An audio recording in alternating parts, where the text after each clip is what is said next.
గోవిందాయ నమః. అందరికీ జయ శ్రీరామ్. కృష్ణం వందే జగద్గురుం. భగవద్గీత 3వ అధ్యాయము 3వ శ్లోకం.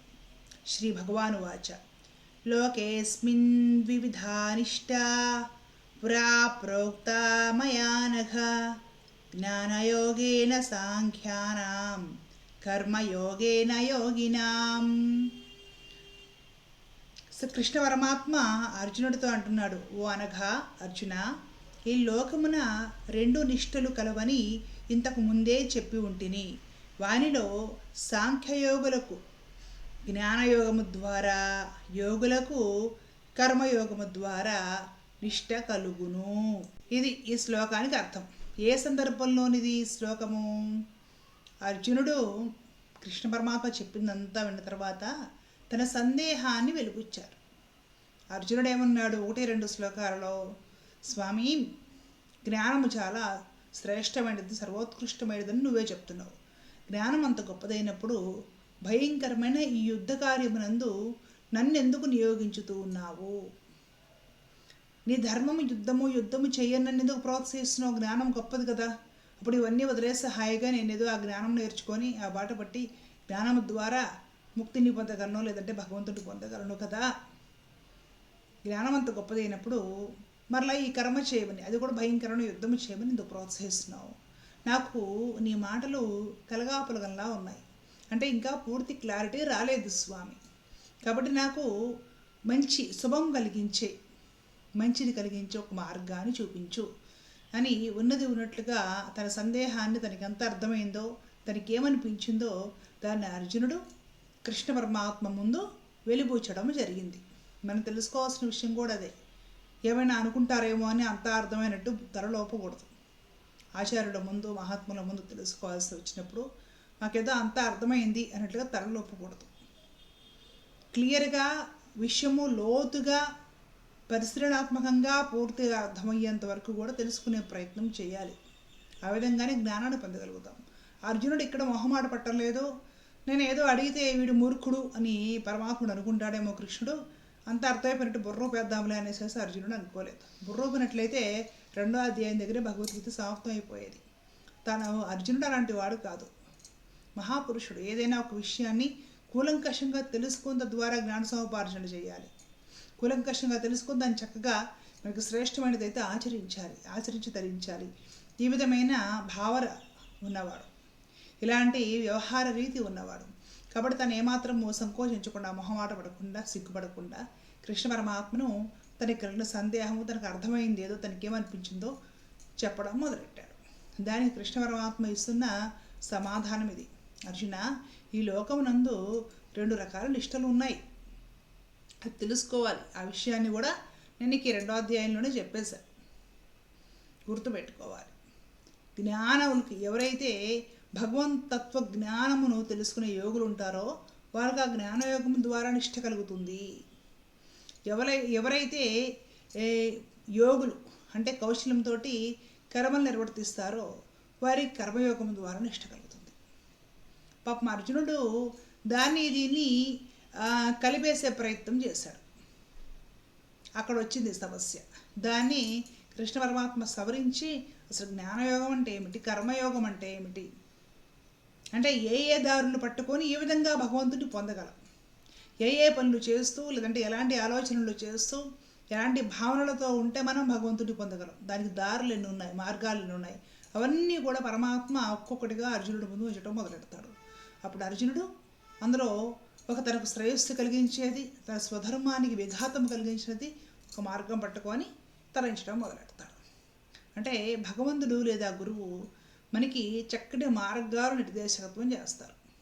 మనము అందులో ఒకటి పట్టుకొని మనకి శ్రేయోదాయకమైనది, మనకి సూటబుల్ అయ్యేది పట్టుకొని సాధన చేసి, స్వీయ సాధన, భగవంతుడిని పొందే మార్గం ఒకటి, ఆ మార్గంలో వెళ్ళి భగవంతుడిని పొందే ప్రయత్నం చేయాలి. ఇక్కడ భగవంతుడు అర్జునుడు చెప్తున్నాడు, 2 రకాల నిష్టలు ఉన్నాయ్యా. ఒకటి జ్ఞానయోగము, ఒకటి కర్మయోగం. జ్ఞానాన్ని ఆశ్రయించి, అంటే భగవంతుడిని అన్వేషిస్తూ, ఇది శాశ్వతము కానిది, ఇది మాత్రమే శాశ్వతమైనది, సర్వోత్కృష్టమైనది అనే ఒక సత్యాన్ని తెలుసుకునే ప్రయత్నం చేస్తూ, ఆ సత్యానికి విరుద్ధమైన వస్తువులు, విషయాలు భౌతికపరమైనవి ఏమైనా సరే వాటి మీద వైరాగ్యాన్ని అలవర్చుకొని మనస్సును భగవత్పరము చేసి భగవంతుడి మీద నిష్ట పెట్టి భగవంతుడిని తెలుసుకోవడానికి చేసే ప్రయత్నము, భగవంతుడి గురించి నీవు నేర్చుకునేది, తెలుసుకునేది, ఇదంతా కూడా జ్ఞాన మార్గం కిందకు వస్తుంది. ఆ విధంగా సాధన చేసే యోగులందరూ కూడా, దానికి సాంఖ్యయోగం అని పేరు, జ్ఞాన సోపార్జన చేయడం. ఆ విధంగా సాధన చేసే యోగులందరూ కూడా తమ సాధన ద్వారా అసత్యమైన దాన్ని, అశాశ్వతమైన దాన్ని, నిత్యము కాని దాన్ని అంటే అనిత్యమైన దాన్ని, దాని మీద వైరాగ్యం అవలంబించి దాన్ని దూరంగా పెట్టి ఏది సత్యమో శాశ్వతమో సనాతనమో దాని మీద బాగా రుచి పెంచుకొని ఆ శాశ్వతత్వాన్ని ఆశ్రయిస్తారు. ఆ జ్ఞానం ద్వారా వాళ్ళు భగవంతుడిని చేరతారు. అదొక నిష్ట ఉంది. అలాగే ఇంకొకటి కర్మయోగం అనే నిష్ట. సంసారంలో ఉన్నప్పుడు కర్మలు చేయక తప్పదు. మరి ఆ కర్మలు పాపభూయిష్టమైనవి ఉండవా, దోషభూయిష్టమైనవి ఉండవా? అన్నీ మంచి పనులు చేస్తామనే ఉంది. కొన్ని రకాల వృత్తులు ఉంటాయి, చూసేవాళ్ళకి దోషభూయిష్టంగా అనిపిస్తాయి. కొన్ని రకాల వృత్తులు చాలా గొప్పవిగా అనిపిస్తాయి. కానీ దోషభూయిష్టమైనా సరే చేయాలి, గొప్పవి అనిపించినవి చేయాలి, రెండూ చేయాలి. ఇక్కడ తప్పదు. కొన్ని రకాల పనులు తక్కువ స్థాయి కిందకు వస్తాయి. తక్కువ స్థాయి కదా అని చేయకుండా వదిలిపెడితే చేసేవాళ్ళు ఎవరు? చేయకపోతే సమాజం నడవదు. అప్పుడు చేస్తారా? ఈ విధంగా కర్మలు చేయడం ద్వారా కూడా భగవంతుని పొందడం ఎలా? ఏ కర్మైనా సరే చేయడం ద్వారా అది కూడా భగవంతుడికి మనం చేసే పూజ అవుతుంది, భగవంతుడిని ఆరాధించే విధానమే అవుతుంది. ఆ కర్మల ద్వారా కూడా భగవంతుడిని పొందగలము అనుకుంటే అన్నీ ఉన్నత స్థాయి కర్మలే అయిపోతాయి. అప్పుడు తక్కువ ఎక్కువ అనే భేదం ఉండదు. తద్వారా భగవంతుడిని పొందడం ఎలా? ఈ యోగం అవలంబించడం, అలవరుచుకోవడం ఏదైతే ఉంటుందో అది కర్మయోగం అనబడుతుంది. కర్మయోగం అలవరుచుకొని చక్కగా కర్మలు చేయడం వలన కూడా ఆ కర్మల దోషము కర్మ చేసిన వ్యక్తికి అంటే కర్తకి అంటకుండా భగవంతుడిని పొందే మార్గం ఒకటి ఉంది. జ్ఞాన సౌపార్జన చేసి అసత్యమైన దాన్ని, అనిత్యమైన దాన్ని, అశాశ్వతమైన దాన్ని దూరం చేసుకొని అంటే దాని ఎందు వైరాగ్యం అలవర్చుకొని ఏది సత్యమో శాశ్వతమో సనాతనమో ఆ వస్తువుని మాత్రమే గ్రహించే ప్రయత్నం జ్ఞానం ద్వారా చేయడం జ్ఞానయోగము లేదా సాంఖ్యయోగం. ఆ పద్ధతి ద్వారా తరించే విధానం ఉంది. ఈ రెండు విధానాలు ఈ లోకంలో ఉన్నాయట. పరమాత్మ అది అర్జునుడికి చెప్తున్నాడు. సాంఖ్యయోగము 2వ అధ్యాయంలో పరమాత్మ చెప్పాడంటే జ్ఞానం ఏమిటి, జ్ఞానం ద్వారా ఎలా తరించాలి. మరి కర్మ ద్వారా తరించే పద్ధతి, నేను యుద్ధము చెయ్యను, యుద్ధము చేయడము, శత్రువుల్ని చంపడము, వారి రక్తం ప్రవహింపజేయడము, ఇదంతా కూడా దోషభూయిష్టమైన, పాపభూయిష్టమైన, లోపభూయిష్టమైన కర్మ నేను చెయ్యను, దీనికి దూరంగా ఉంటాను అంటున్నాడు అర్జునుడు. కర్మ ఏదైనా సరే కర్తకు చేయకుండా సంసారం నడవదు, లోకం నడవదు. లోక వ్యవహార రీతిలో కర్మలు ఆచరించాలి.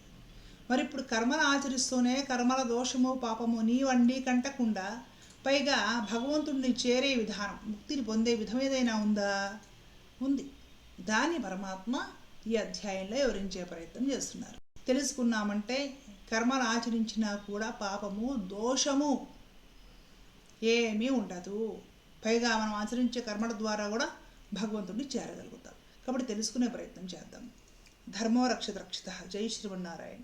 కృష్ణార్పణ.